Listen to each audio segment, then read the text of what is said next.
எஜமானன் நீங்க தானே, என் எஜமானன் நீங்க தானே, எஜமானன் நீங்க தானே, என் எஜமானன் நீங்க தானே. உன் கரத்தையே நோக்கிடுவேன் என்னை என்றும். ஆண்டவராகிய இயேசு கிறிஸ்துவின் நாமத்தினாலே உங்கள் யாவருக்கும் 2155வது காலை மன்னா செய்தியின் மூலமாக உங்களை சந்திப்பதில் மிக்க மகிழ்ச்சி அடைகிறேன். தேவனாகிய கர்த்தர் இந்த இரவு முழுதும் பாதுகாத்து அற்புதமாய் ஒரு புதிய நாளை தந்திருக்கிறார். அவருக்கு மகிமை உண்டாகட்டும்.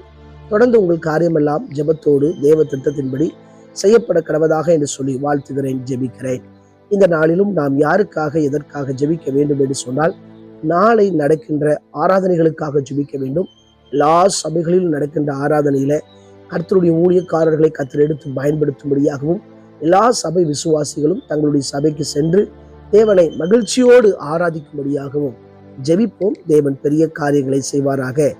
இந்த காலை மன்னா ஆதாரத்துக்காக எடுத்துக்கொண்ட வேத வசனம் ஏசியா எழுதின தீர்க்கதரிசனத்தின் புஸ்தகம் 50ஆம் அதிகாரம் 4வது வசனம். இளைப்படைந்தவனுக்கு சமயத்துக்கேற்ற வார்த்தையை சொல்ல நான் அறியும்படிக்கு கர்த்தராகிய ஆண்டவர் எனக்கு கல்விமானி நாவை தந்தருளினார். காலைதோறும் என்னை எழுப்புகிறார். கற்றுக்கொள்ளுகிறவர்களைப் போல நான் கேட்கும்படி என் செவியை கவனிக்கச் செய்கிறார். எனக்கு பிரியமான கர்த்தருடைய பிள்ளைகளே, அன்பார்ந்த தேவ ஊழியர்களே, அருமையான நண்பர்களே, ஏசியா தீர்க்கதரிசி தன்னுடைய ஊழியத்தை அவர் சொல்லும் போது 2 காரியங்களை ஒப்பிட்டு சொல்கிறார். ஏசியா தீர்க்கதரிசி இயேசு கிறிஸ்துவுக்கு ஒரு அடையாளமாய் இருக்கிறார். ஏசியா தீர்க்கதரிசி தன்னிடம் வருகின்ற மக்களுக்கு சமயத்துக்கேற்ற வார்த்தையை சொல்ல கர்த்தர் எனக்கு அப்படிப்பட்ட அறிவை தந்திருக்கிறார் என்று சொல்கிறார். அதாவது இளைப்படைந்தவனுக்கு. ஏசியா தீர்க்கதரிசியினுடைய ஊழியத்துல அவரிடம் வந்த மக்கள் பலவிதமான கஷ்டத்தோடு, பாடுகளோடு, நிந்தைகளோடு வந்திருப்பார்கள். அவர்களுக்கு என்ன வார்த்தையை சொல்ல வேண்டும் என்பதை கர்த்தர் எனக்கு அந்த மாதிரி கல்விமானி நாவை தந்திருக்கிறார் என்று சொல்கிறார். இன்றைக்கு ஒரு மருத்துவரை எடுத்துக்கொண்டால், மருத்துவர்கிட்ட நோயாளி போறாங்கன்னா அந்த நோயாளியை அறிஞ்சாதான் அந்த நோயாளிக்கு தகுந்த மருந்து மாத்திரையே அவர் கொடுக்க முடியும். அதே போலதான் கர்த்தருடைய ஊழியக்காரர்கள் ஒவ்வொரு தன்னிடம் வருகின்ற மக்களுக்கு அறிந்தால்தான் சரியான வார்த்தைகளை சொல்லி ஜெபிக்க முடியும். ஏசியா தீர்க்கதரிசி இதை கரெக்டாக அவர் செய்கிறார். அது மாத்திரமல்ல, அவர் சொல்கிறார், நான் கற்றுக்கொள்கிறவனைப் போல அவருடைய வார்த்தையை கேட்கும்படி எனக்கு உதவி செய்கிறார் என்று சொல்லி. அதாவது ஒரு ஆசிரியர் எடுத்துக்கொண்டால் மாணவர்களுக்கு சொல்வதற்கு முன்பதாக அவர்கள் உட்கார்ந்து படிக்கணும். அப்பந்தான் அந்த மாணவனுக்கு தகுந்தாற் போல சொல்ல முடியும்.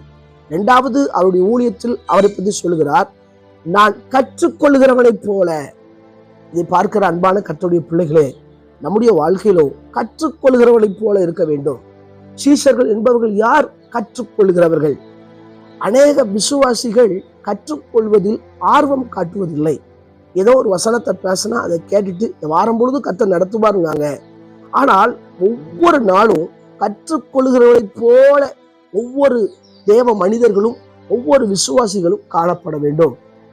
ஏசியா தீர்க்கதரிசியின் ஊழியத்துல அநேக பாடுகள், உபத்திரவங்கள், நெருக்கங்கள், வியாகுலங்கள், விமர்சனங்கள் எல்லாம் ஏசியா ஊழியத்துல வந்தது.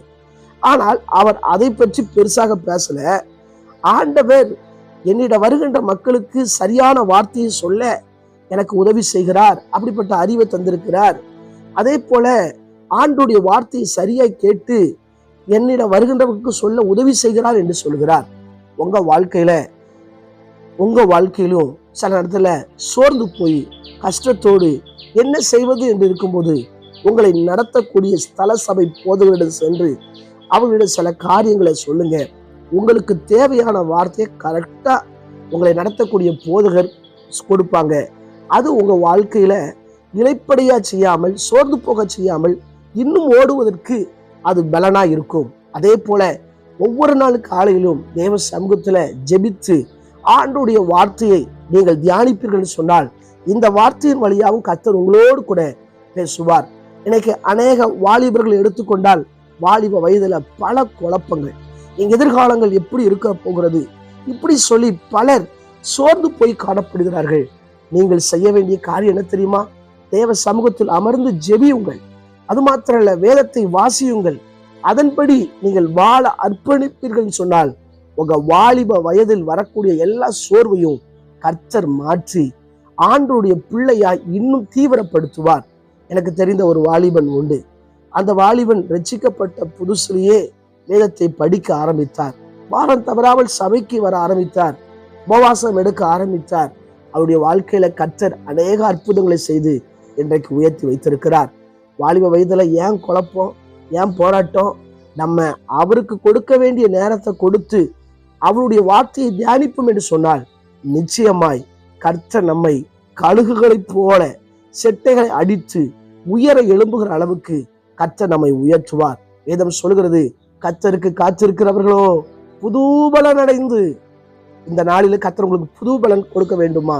இந்த காரியத்தை செய்யுங்க. ஏசாயா தீர்க்கதரிசி அப்படியாகவே அவர் காணப்பட்டார். ஆகவே தன் கர்த்தர் அவரை பயன்படுத்தினார். உங்களையும் பயன்படுத்துவார். கண்களை மூடி ஜெபிப்போம். உங்களை நேசிக்கிற சர்வ வல்லமுள்ள தேவனே, இந்த வேலைக்காய் வருகிறோம். ஆண்டவரே ஸ்தோத்திரம். கேட்ட வார்த்தையின்படி எங்களுடைய வாழ்க்கையில ஆண்டவரே ஸ்தோத்திரம், நாங்கள் ஆண்டவர் எல்லாவற்றிலும் உடைய பாதம் அமர்ந்து தேவனுடைய வார்த்தையை கற்றுக்கொள்ள கர்த்தர் எங்களுக்கு உதவி செய்யுங்க. குறிப்பாக நாளை நடைபெறுகின்ற ஆராதனைகளுக்கு ஜெபிக்கிறேன். எல்லா போதகர்மார்களை கர்த்தர் எடுத்து கர்த்தர் பயன்படுத்துவீராக. தொடர்ந்து இந்த நாளில தேவ பிரசனத்துக்குள் எங்களை அர்ப்பணிக்கிறோம். பரிசுத்த ஆவியானவர் நடத்தும். இயேசுவின் மூலம் ஜெபிக்கிறோம் ஜீவனும் நல்ல பிதாவே, ஆமென். ஆண்டு சுத்தமானால் மீண்டும் நாளை ஆராதனை செய்திகளை சந்திக்கிறேன். அதுவரை தேவ கிருபை தாங்குவதாக. மரணாதா, இயேசு வருகிறார். ஆயத்தமாவோம், மலையில் ஆயத்தப்படுத்துவோம். ஆமென். அல்லேலூயா. Praise the Lord.